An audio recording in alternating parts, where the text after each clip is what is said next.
Selanjutnya saya akan lebih jauh mempertimbangkan pokok-pokok permohonan para pemohon yang dianggap penting di samping dalam rangka untuk tetap menjaga nyala obor demokrasi di bumi pertiwi yang belakangan ini telah mulai meredup karena tangan-tangan oligarki yang merusak dan meninggalkan noda hitam dalam kanvas perjalanan demokrasi bangsa. Semua dalil-dalil dianggap terbukti berlawanan dengan hukum, oleh karena itu harusnya dikabulkan.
Kembali ke soal perselisihan hasil pemilu.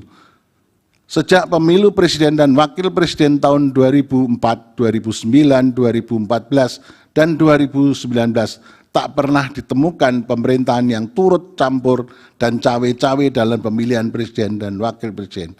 Akan tetapi pada pemilihan presiden dan wakil presiden tahun 2024 terjadi hiruk-pikuk dan kegaduhan yang disebabkan secara terang-terangan. Presiden dan aparaturnya bersifat tidak netral, bahkan mendukung pasangan calon presiden tertentu.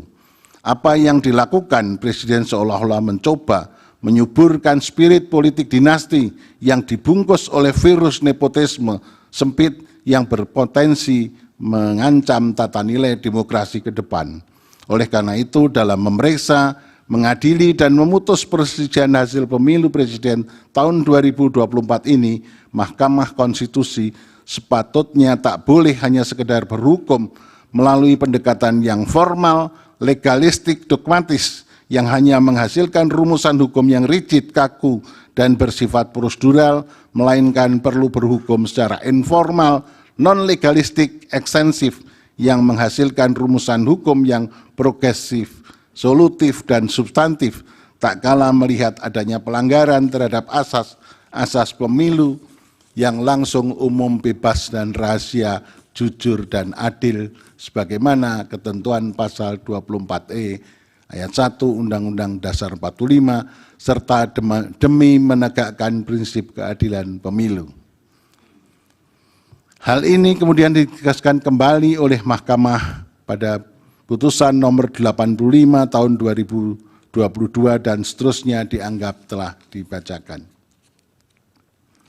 Halaman 18, 19 dianggap telah dibacakan.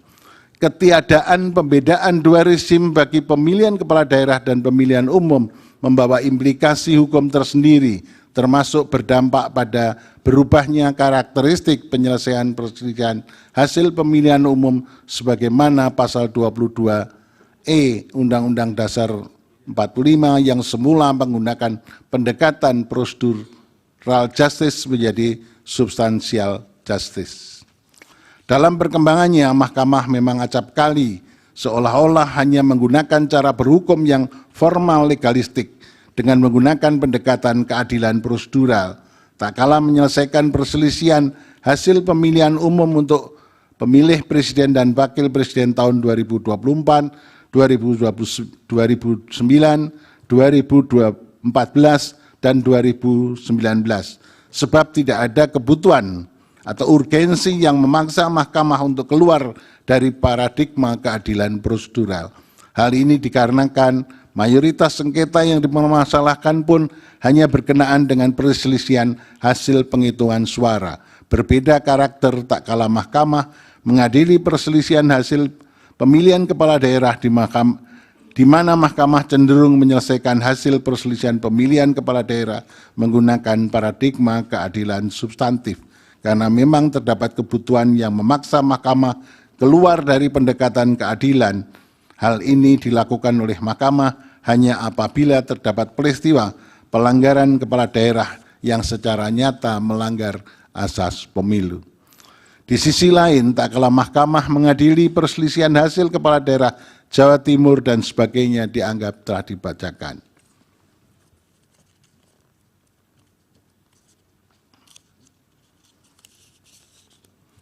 Pada titik ini, Mahkamah tidak hendak menjadikan dirinya sebagai peradilan pidana atau peradilan perdata. Mahkamah hanya akan mendudukkan secara proporsional dan melihat dari perspektif Pasal 22E ayat 1 Undang-Undang Dasar tahun 1945, di mana pemilihan umum, baik itu pemilihan presiden dan wakil presiden maupun pemilihan anggota lembaga perwakilan, pemilihan kepala daerah harus dilaksanakan secara umum, bebas, rahasia, jujur, dan adil. Oleh karena itu, permohonan para pemohon pada dasarnya masih termasuk ke dalam ruang lingkup kewenangan Mahkamah. Pemilu juga harus dilaksanakan sesuai dengan prinsip pemilu yang menyatakan tidak seorang pun boleh diuntungkan oleh penyimpangan dan pelanggaran yang dilakukan dan tidak seorang pun boleh dirugikan oleh penyimpangan dan pelanggaran yang dilakukan oleh orang lain. Dalam konteks pembuktian, dalam perkara perselisihan hasil pemilihan umum, khususnya pemilihan umum, pemilihan presiden dan wakil presiden, beban pembuktian pada awalnya berada pada pihak pemohon. Namun, jika pihak termohon dan pihak terkait membantah, maka beban pembuktian akan bergeser pada keduanya. Disinilah terjadi peralihan beban pembuktian, shifting the burden proof. Sebab dalam perselisihan hasil pemilihan presiden dan wakil presiden, selain waktu penyelesaiannya terbatas atau speedy trial, juga karena pada dasarnya data itu sendiri dikuasai oleh penyelenggara pemilu, dalam hal ini KPU dan Bawaslu. Oleh karenanya, apa yang dilakukan oleh para saksi memang sangat terbatas dan hanya dapat menunjukkan adanya gejala atau bukti awal adanya penyimpangan dan pelanggaran yang tidak sampai pada level pembuktian beyond reasonable doubt, sebagaimana dipraktikkan dalam pembuktian perkara pidana.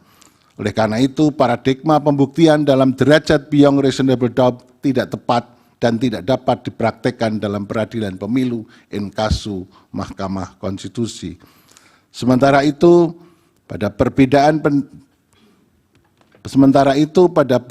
berbeda, kali ini saya secara khusus akan memberikan catatan dalam penyelenggaraan pemilu presiden tahun 2024. Berdasarkan urean pertimbangan tersebut di atas sebagai berikut. 1. Demokrasi yang kita anut adalah demokrasi Pancasila, yang artinya pelaksanaan demokrasi yang didasarkan pada nilai-nilai luhur Pancasila. Pancasila tidak hanya sekedar menjadi cita hukum dalam pembentukan hukum nasional, tapi juga merupakan cita etik yang menjadi rujukan dalam bersikap dan bertindak, tidak hanya bagi penyelenggara negara, termasuk presiden dan seluruh infrastruktur politiknya, tapi bagi seluruh warga negara.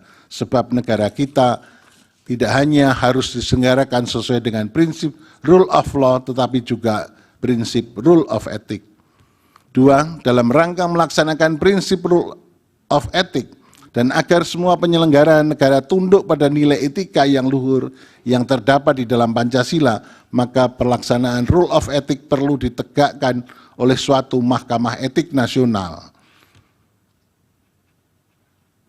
Sehingga penyimpangan etika dalam penyelenggaraan negara dapat dihindari, khususnya cawe-cawe presiden dalam pemilu di masa-masa yang akan datang, yang tidak hanya merupakan tindakan abuse of power, tapi juga abuse of ethic.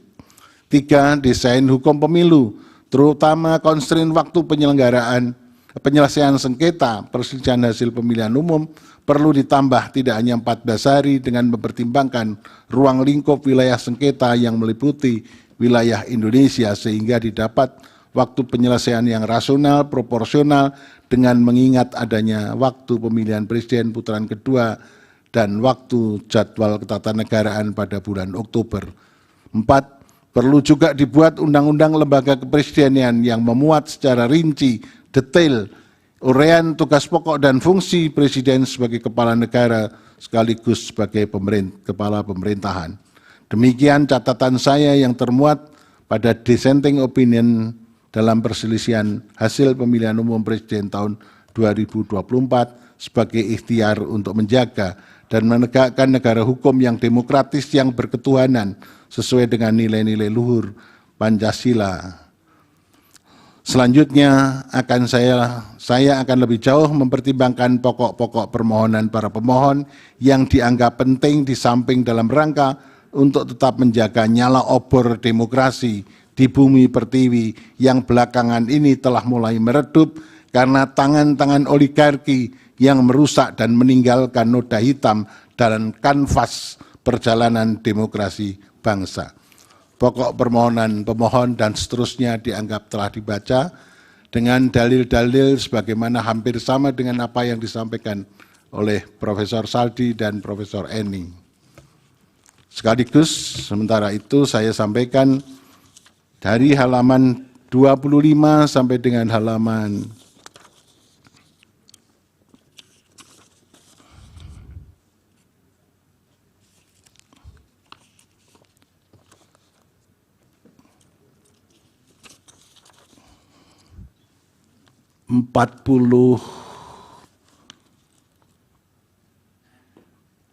54 dianggap telah dibacakan. Semua dalil-dalil dianggap terbukti berlawanan dengan hukum, oleh karena itu harusnya dikabulkan. Konklusi, Mahkamah Konstitusi semestinya berwenang untuk mengadili. Kemudian eksepsi termohon dan pihak terkait tidak dapat diterima dalam pokok permohonan, mengabulkan permohonan untuk sebagian, memerintahkan untuk dilakukan pemilihan suara ulang di provinsi yang terbukti, Provinsi DKI, Provinsi Jawa Barat, Provinsi Jawa Tengah, Provinsi Jawa Timur, Provinsi Bali, dan Provinsi Sumatera Utara. Terakhir, perlu saya sampaikan, demikian pendapat berbeda dissenting opinion yang saya sampaikan dalam perselisihan hasil pemilihan umum Presiden tahun 2024. Hal ini saya lakukan sebagai wujud tanggung jawab moral dan penilaian profesional atau professional judgment sebagai seorang hakim konstitusi sekaligus sebagai akademisi yang independen, yang memutus sesuai dengan kewenangan serta kemampuan dan kapabilitasnya yang kelak akan saya pertanggungjawabkan kehadirat Tuhan Yang Maha Esa, Allah Subhanahu wa Ta'ala, sebagaimana sumpah saya sebagai seorang hakim yang perlu saya bacakan pada kesempatan ini. Demi Allah, saya bersumpah bahwa saya akan memenuhi kewajiban hakim konstitusi dengan sebaik-baiknya dan seadil-adilnya, memegang teguh Undang-Undang Dasar Negara Republik Indonesia tahun 1945 dan menjalankan segala peraturan perundangan dengan seluruh-seluruhnya menurut Undang-Undang Dasar Negara Republik Indonesia tahun 1945 serta berbakti kepada nusa dan bangsa. Sumpah hakim konstitusi yang diucapkan tak kala saya dilantik pertama kali menjadi hakim konstitusi bersifat final and binding di dunia maupun di akhirat bagi seorang hakim. Oleh karenanya, sumpah dan keyakinan hakim menjadi kunci keadilan bagi masyarakat. Selain itu, pudar dan menurunnya standar etik khususnya bagi penyelenggara negara menjadi musabab perlu adanya kepedulian akan pentingnya menjaga keseimbangan antara penegakan hukum, rule of law, dan penegakan etik atau rule of ethic sesuai dengan nilai-nilai luhur Pancasila. Jikalau ini tidak dilakukan, maka akan terjadi tragedi berhukum dan berkonstitusi di negara hukum yang demokratis berdasarkan Pancasila yang dapat menjauhkan kita dari cita-cita menuju negara Indonesia yang hebat, bermartabat, dan unggul dalam segala bidang. Terima kasih. Assalamualaikum warahmatullahi wabarakatuh.